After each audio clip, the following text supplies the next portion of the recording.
Well, here is my program that basically tests how close to frequencies you can hear using 500 and 501 hertz. It'll either play the same note, 500 hertz, or 500 hertz and then 501 hertz, the two different notes, to see if you can tell the difference between them. This is done using a Timer1 interrupt and Timer1 compare interrupt. And the Timer1 interrupt basically loops, so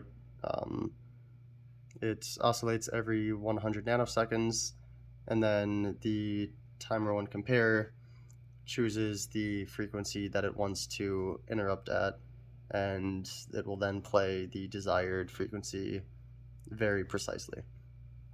So to kind of show how this works, RB6 changes, randomly changes whether or not it will play the same note or a different note. Here at 1, it's showing a 1 right now, which means it's playing a different note. And when it is a 0, it'll be playing the same note. So to kind of show that, if you get RB7, it'll play the two notes.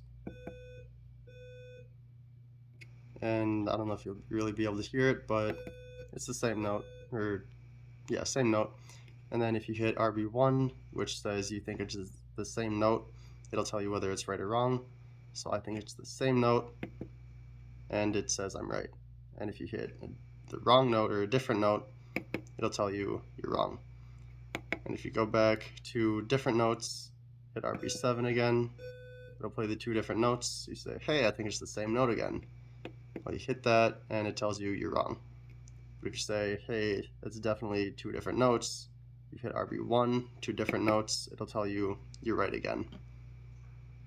And yeah, that's that note. Otherwise, I just kind of have it hooked up to these speakers down here, just kind of to make it a little bit easier to hear. But yeah, that's about that.